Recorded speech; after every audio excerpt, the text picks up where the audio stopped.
If a foreign country bombed our air defense missiles, captured and removed our president, and blockaded our country, would that be considered an act of war? Well, I think your question is about and I will acknowledge you've been very consistent on all these points the entire career. So let me, no matter who's in charge. So I will point to two things. The first is it's hard for us to conceive that an operation that lasted about 4.5 hours and was a law enforcement operation to capture someone we don't recognize as a head of state, indicted in the United States, wanted with a $50 million bounty. My question would be, if it only took 4 hours to take our president, it's very short, nobody dies on the other side, nobody dies on our side, it's perfect.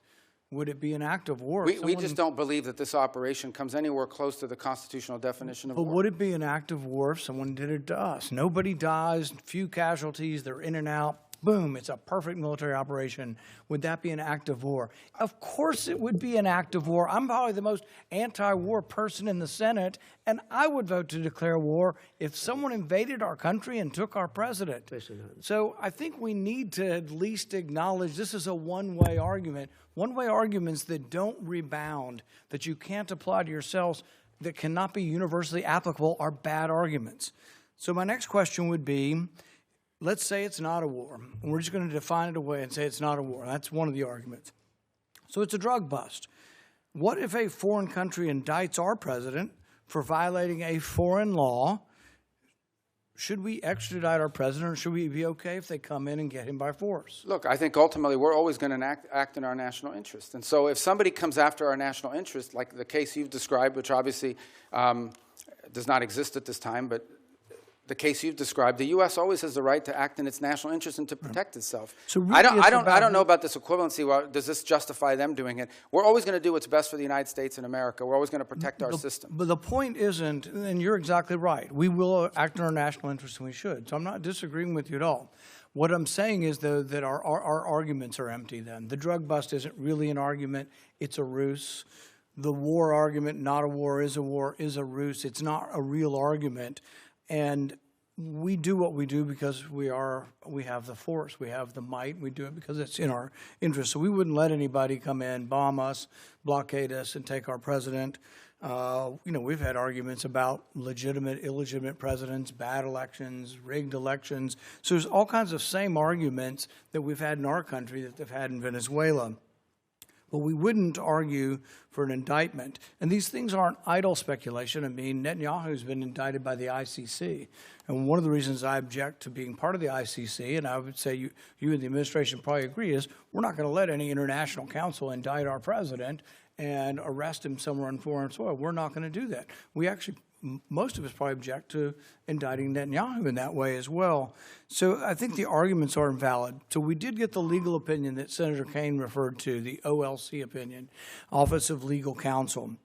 And I think a lot of it's been released. Plus, they came to our caucus and talked most of the open about everything they had classified. So I will talk about at least one of the arguments. They say this war wasn't a constitutional war. Therefore, it doesn't rise to the constitutional notion of us declaring or having to initiate the war. It just doesn't rise. And one of their main arguments was not enough people died.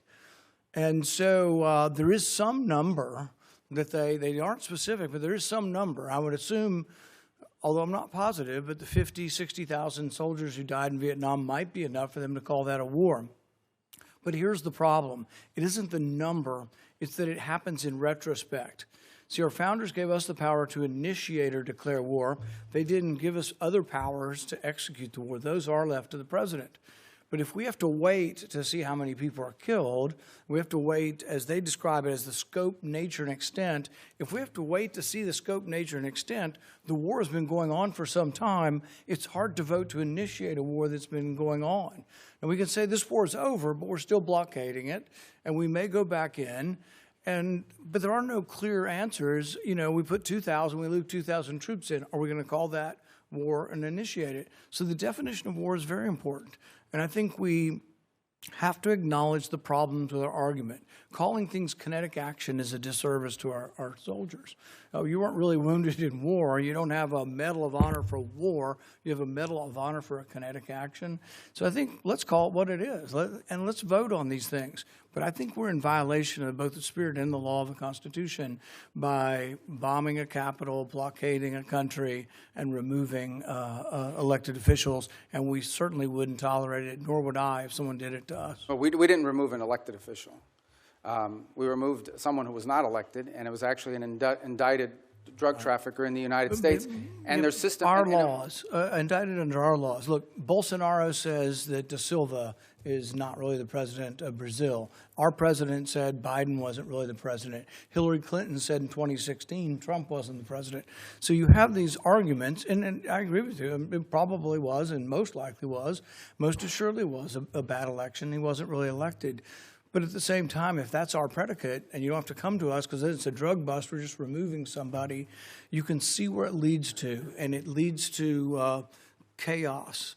And that's why we have rules like the Constitution, so we don't get so far out there that presidents can do whatever they want. It is this check and balance. And I would argue for 70 years we've been going the wrong way. It isn't just this president, but it's a debate that I think is worth having. Wait just a second. We have one more thing to share. We want to say a heartfelt thank you for watching and supporting PBS News. Without you, we simply wouldn't be able to provide the news and the information that you trust. So thank you from everybody here at PBS News. Support journalism you trust. Support PBS News. Donate now, or even better, start a monthly contribution today.